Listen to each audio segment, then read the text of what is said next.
Stop everything right now in this exact moment. Your heart knows something your mind has been trying to deny. You didn't stumble upon this video. You were called here by the same invisible force that makes you wake at 3 a.m. with their name on your lips. By the same gravity that pulls your thoughts back to them no matter how far you try to run. There's a reason you can feel them in rooms they've never entered. There's a reason their absence echoes louder than anyone else's presence. And if your chest tightens when I say this, if tears are already forming, if you feel seen for the first time in months, then breathe, because you're about to understand why this connection has been breaking. You open, not to destroy you, to prepare you. For a love so deep, it requires you to become someone you've never been before. This isn't about tricks or tactics. This is about the raw, aching, beautiful truth of what happens when two souls recognize each other across the noise of 1,000 lifetimes. You know that feeling when they look at you, and suddenly the whole world goes quiet. That's not infatuation. That's recognition. Your soul remembering something your human mind has forgotten. There's a reason poets have died trying to describe this. Abyss. Reason songs are written about the one who got away, because some connections don't fit into the neat boxes we've built. Some bonds are older than your first breath in this body, and when you meet them, it's not a beginning, it's a reunion. That's why it feels like coming home to a place you've never been. That's why their touch feels familiar, even when it's the first time. That's why losing them feels like losing a part of yourself you didn't know existed until they walked in and turned the lights on. But here's the sacred truth nobody warns you about. The deepest connections are also the most terrifying, because they don't just show you love. They show you every place inside yourself where love has been refused, every wound you've covered, every wall you've built, every lie you've told yourself about. Being fine alone, this person didn't create your pain. They illuminated it, and that illumination feels unbearable until you understand it's actually grace. You've tried to forget them. God knows you've tried. You've deleted their number, blocked their name, thrown yourself into distractions. But at 2 a.m., when the world sleeps and your defenses crumble, there they are, not as a memory, as a presence, living in the space between your heartbeats. And you've wondered if you're losing your mind, if this is obsession, if you should be stronger than this. But listen to me now. What you're feeling isn't weakness. It's the opposite. Your soul is strong enough to feel what most people numb, brave enough to want what most people settle for less than, awake enough to recognize that this person touched something in you that can never be untouched. There's a thread between you, invisible but unbreakable, woven before words, before bodies, before this world taught you to be afraid of feeling too much. And you can ignore it. You can pretend it doesn't exist, but you cannot cut it. Because some connections are written in the fabric of who you are. They're not meant to be logical. They're meant to be transformational. And transformation always asks you to surrender what you think you know. Your mind says move on. Your heart says wait.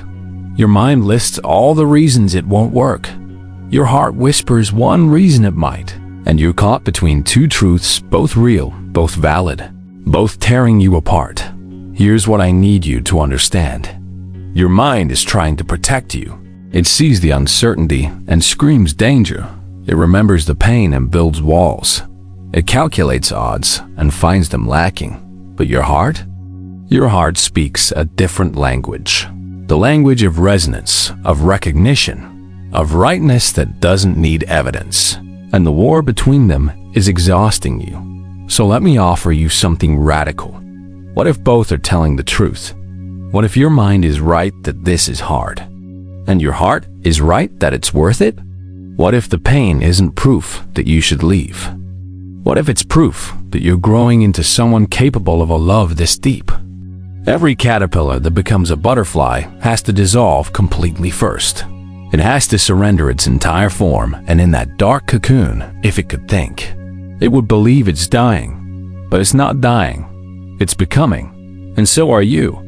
This connection is your cocoon, and the breaking you feel, that's not the end. That's the beginning of wings. People will tell you to let go. They'll say if it's meant to be, it'll be easy. They'll call you foolish for believing in something that hasn't proven itself yet. But they don't understand.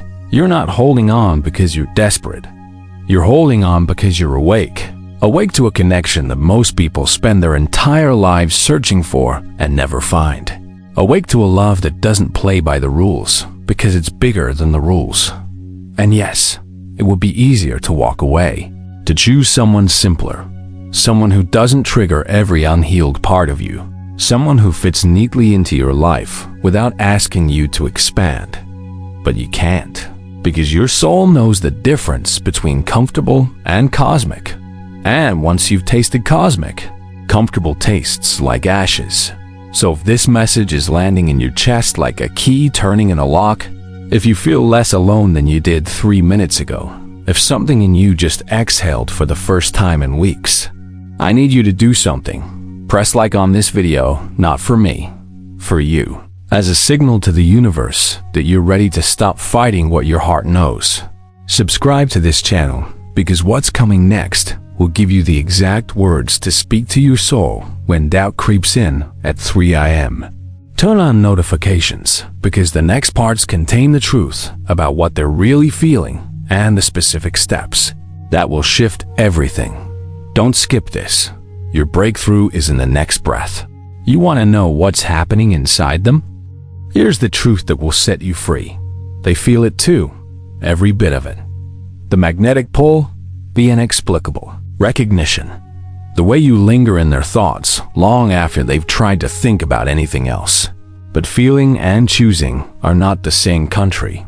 And right now they're standing at the border, terrified to cross, because here's what you represent to them. Everything they've ever wanted and everything they've ever feared wrapped into one person. You are the possibility of a love that could heal them, and the risk of a love that could break them. You are the invitation to stop hiding, and the mirror that shows them every place they're still hiding, so they hesitate. Not because you're not enough, because you're everything. And everything is overwhelming when you've spent years surviving on nothing. They pull away not because they don't care, but because they care so much, it scares them sober. They go silent, not because you don't matter, but because you matter more than they know how to handle. And while you're drowning in the absence, wondering if you imagined the whole thing, they're drowning too, in fear, in unworthiness, in the terror of wanting something they don't believe they deserve. So be gentle with them in your heart. Even if you can't be gentle with them in person, they're fighting a war you can't see. And sometimes the bravest thing they can do is admit they're not ready to stop fighting yet. Now we arrive at the holy ground, the place where you take your power back, not through force, through surrender. Here's what you're going to do. And it will feel counterintuitive and it will feel impossible. But it's the only way. You're going to stop making them your destination and start making yourself your devotion. For the next 30 days, you will not reach out first. Not because you're playing games, because you're playing for keeps. And the only way to call in a love that stays is to become someone who doesn't need it to stay whole.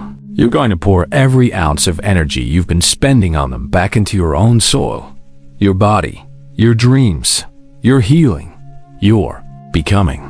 You're going to move through your days as if you are already loved the way you long to be loved, not pretending, embodying. You're going to speak to yourself the way you wish they would speak to you.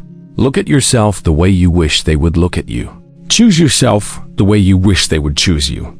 And when they do reach out, because they will, you will respond not with urgency, but with presence. Not with fear of losing them, but with trust in what's real. And here's the alchemy. The moment you stop needing them, you become magnetic. The moment you stop chasing, you become worth catching. The moment you fill your own cup, they start getting thirsty. This is not manipulation. This is energetic law, and it works every single time. Come close now. Let me tell you what the universe whispered to me to tell you. You are not broken for loving someone who hasn't learned how to love you back yet. You are not foolish for seeing their potential when they can't see it themselves. You are not too much for wanting a love that matches the size of your heart. You are rare. Do you hear me? Rare. In a world that has learned to swipe left on discomfort, you stayed. In a culture that worships easy, you chose depth.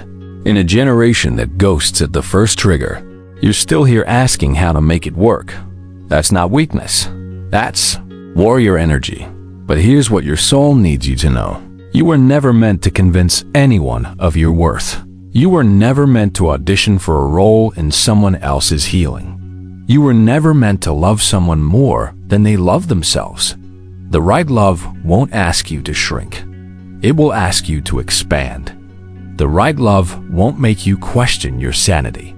It will make you question how you ever accepted less. The right love won't leave you in limbo. It will meet you in clarity. So if this connection is meant to deepen, it will deepen when you stop holding it together alone. And if it's meant to release, it will release you into something better. Either way, you don't lose. You evolve, and your soul didn't come here to stay small. It came here to burn bright. So burn, beautiful one, burn. So here you stand at the cliff edge of everything you've known, and you have a choice. You can jump back into the familiar pain of waiting, wondering, hoping they'll change, or you can jump forward into the unfamiliar power of becoming someone who doesn't need them to. And here's what happens when you jump forward. One of three miracles unfolds. Miracle 1, they wake up. Something shifts in them. They see what they've been too afraid to see. They choose growth over fear, and they show up for you the way you've been showing up for yourself. Not perfect, a present, not healed, but willing. And the connection transforms into something real, something sustainable, something sacred. Miracle 2, they stay stuck. They remain in their fear. They choose comfort over courage. And you rise anyway. You become so full, so vibrant, so aligned that you naturally outgrow the connection, and someone new enters, someone ready, someone who meets your depth without flinching. And you realize this person was never your destination. They were your catalyst. Miracle 3. The connection pauses, goes quiet, not because it's over, but because both of you need to become who you're meant to be separately before you can build something together. And months or years from now, you find each other again. Different, deeper, ready. All three paths lead you home. All three paths are love. All three paths are victory. Because you finally understand. This was never about them choosing you. This was about you choosing you. And that choice just changed everything. Forever. If this landed, comment the word ready below. Share this with someone still fighting for the wrong love. And subscribe because your transformation has only just begun. Welcome home. Welcome to Psychology Routine. This is where your new story starts.